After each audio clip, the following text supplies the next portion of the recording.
Les âmes les plus sombres ne sont pas celles qui choisissent de se terrer dans l'enfer des abysses, mais celles qui décident de se libérer des tréfonds pour se glisser en silence parmi nous.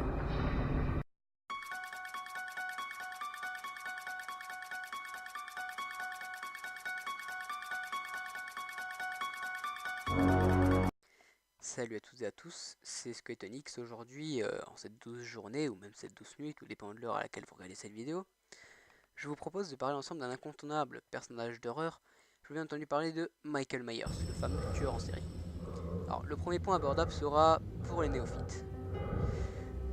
Donc, je vais expliquer qui est Michael Myers à la base. Il s'agit d'un héros, du héros même des films Halloween. Alors, par contre, je suis tenté de dire que c'est le protagoniste.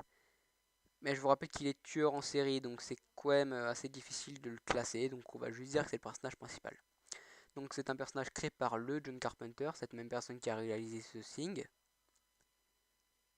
Et d'ailleurs pour la petite anecdote, parce que je la place tout de suite au moins ce sera fait, la musique originale du film Halloween que vous avez entendu au début de la vidéo, c'est une musique composée en 5/4, donc de 5 temps par mesure. Comme vous voyez là, en fait il y a 5 notes par mesure. Et pourquoi le 4? Parce qu'il y a 4 mesures. Et donc c'est celle-là que vous entendez en boucle durant la musique.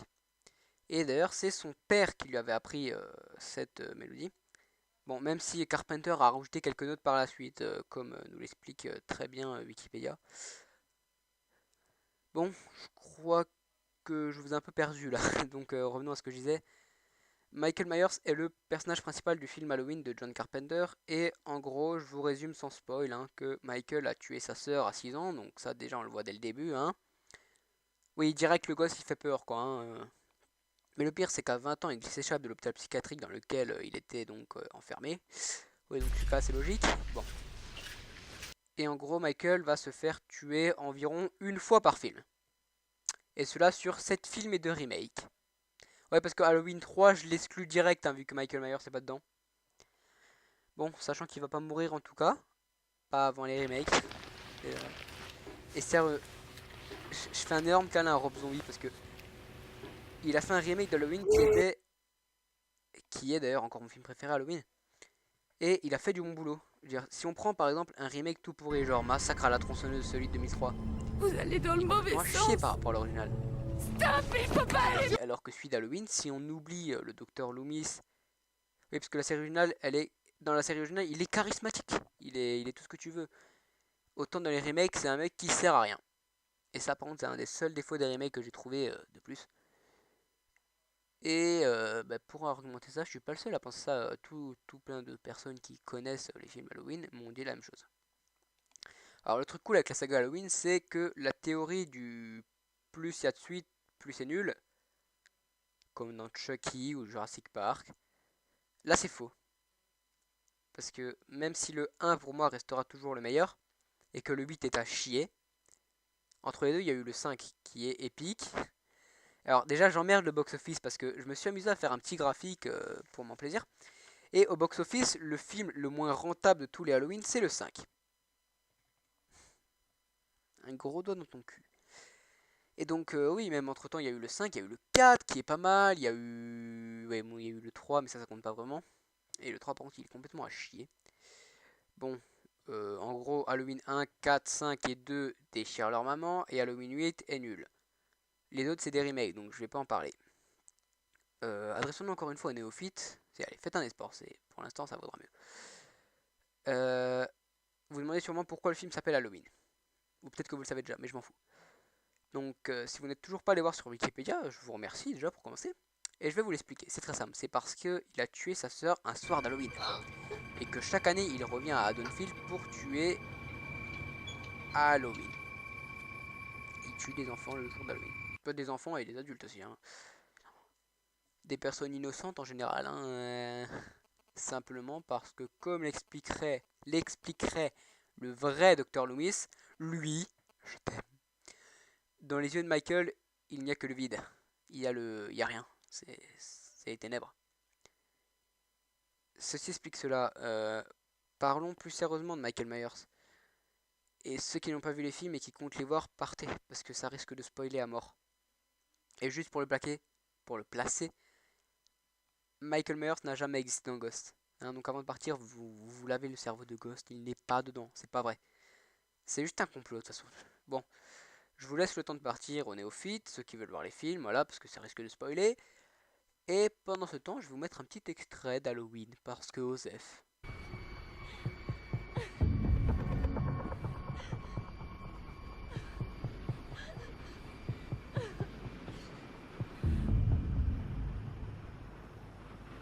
Bon, normalement, on s'est débarrassé de tout ce qui nous intéressait pas, les gars. Hein. Maintenant, on va pouvoir se retrouver entre fans de films, normalement.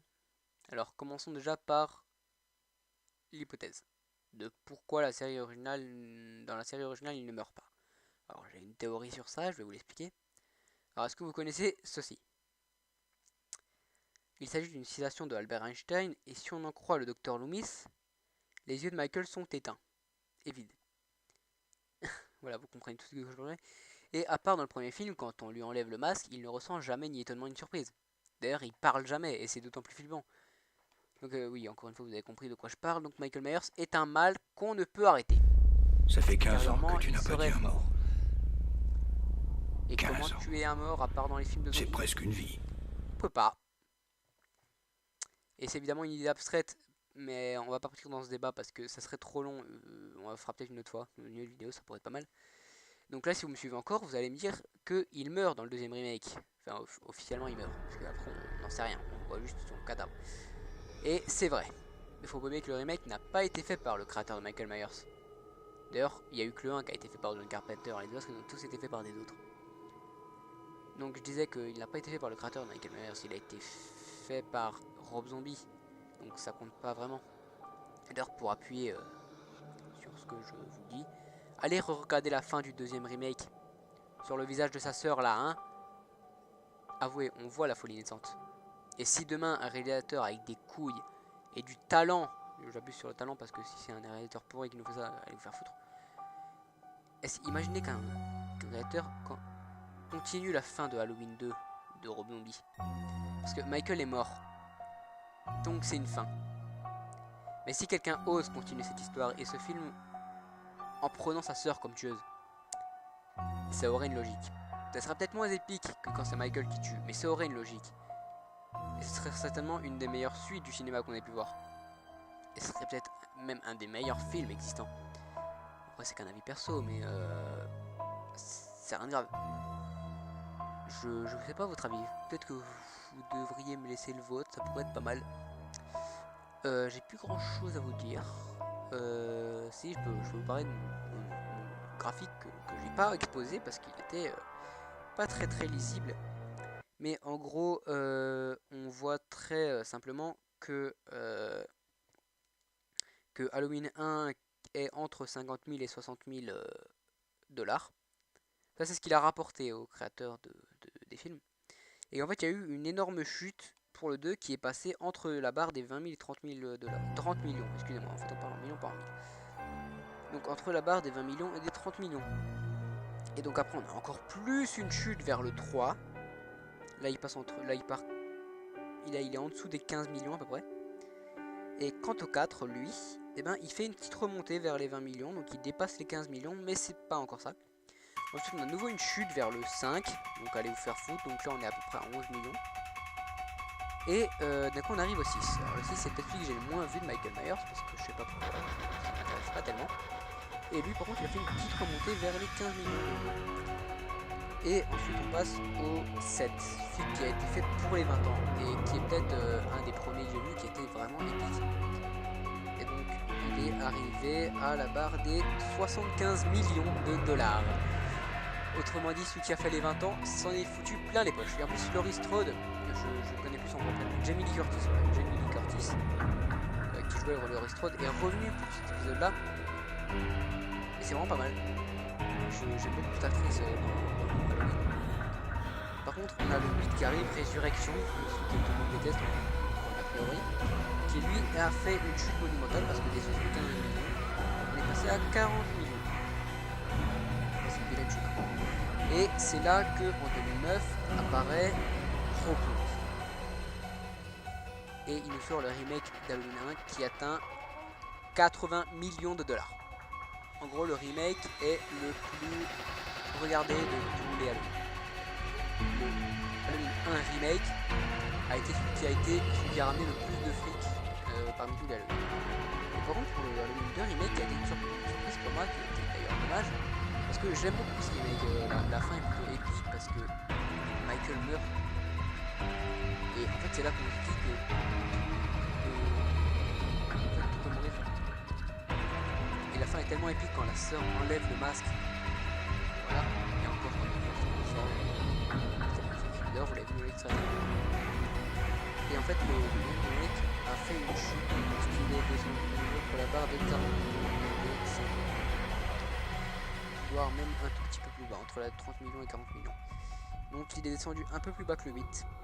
Mais n'empêche que dans l'histoire, le 5 aura été le moins bien vendu.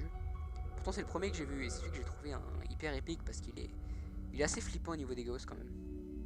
Enfin voilà. Peut-être que si je refais pour un prochain Parlons un graphique, je vous l'exposerai. Je vais me débrouiller, je vais vous le trouver pour vous l'exposer, ne vous inquiétez pas. Et donc je pense qu'on va s'arrêter là parce qu'il y a déjà beaucoup d'informations à gérer. Comme vous avez pu le remarquer, le format des Parlons a complètement changé, mais moi je le préfère comme ça. J'espère que vous aussi d'ailleurs, ça peut être pas mal. Bon, moi je vous laisse vous faire votre propre avis. Vous pouvez même me dire ce que vous avez pensé de cette vidéo, ou même votre avis sur la saga Halloween, sur Michael Myers, parce que le but c'est de parler de Michael Myers.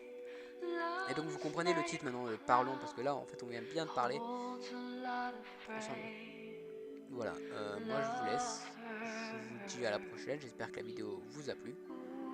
Et on se retrouve peut-être bientôt pour un prochain Parlons, qui sait. Allez, à la prochaine.